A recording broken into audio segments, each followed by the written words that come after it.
Every time I am unwell and I may need to go to the hospital, it's brought on by an event that is pretty much out of my control, a very, very stressful event. The medication clears it. It lets me live in this world as a normal person. It lets me take care of my family. Well, the reason why I kept taking medications even though the first one didn't work is because I had, first of all, a wonderful doctor who worked with me tremendously and still does.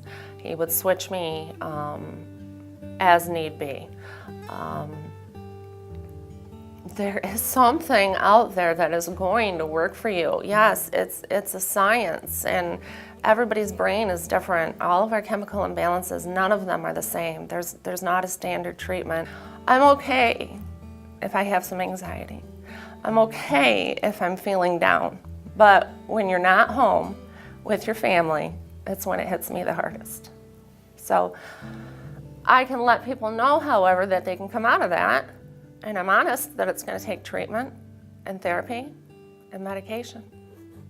The medication wasn't a problem for me. It was like, this is going to help me get well, okay. I find that some people are so judgmental with the medication. It's so hard to explain. Those persons, sometimes I let it be and I let them have their opinions. If they are somewhat responsive to what I'm trying to say, I'll look them in the eye and I will say, could you imagine being torn away from your children? The books that I use in my recovery process are basically books on enlightenment. They're books on surrender and acceptance. They're books on when somebody close to me is not treating me right or is stigmatizing me. They're books that let me know that I'm a beautiful person, and so are they. They're misinformed. They're not as enlightened. Their mind is closed. They're just on a different level, and it doesn't have to do with me. It still hurts terribly. So I access the Word of God. I access spiritual teachers. I access daily devotionals. Just anything that can bring me back to remembering that all is well. And I'll remove myself and sit on the porch and just read the wisdom that these people have. Eckhart Tolle is a very hard read about a new earth, and that is my hope and my dream, that people can become enlightened enough that everyone will be accepted and that we can get beyond our egos and center ourselves so that we can handle what life throws at us. I would have to say have some kind of faith. Have some kind of faith that there's something greater than ourselves that is in charge here. And when things happen to us that are out of our control, we need to reach for help. We need to reach, and we need to reach high. And there were so many hands pouring down to me when I was brought into CMH that I was amazed.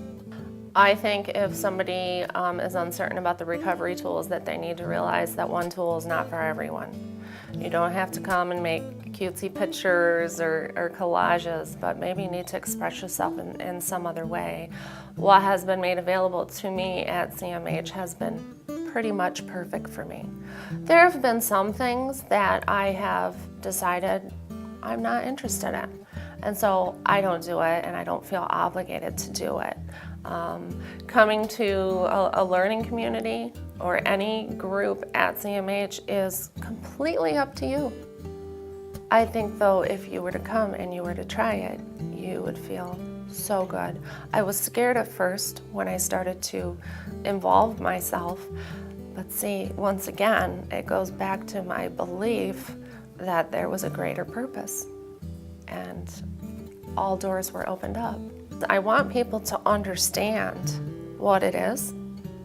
I want people to understand that it's okay to ask us questions. It helps me greatly to know that I am doing something that just maybe might touch a nerve with somebody. I have a college degree. I was in the business world.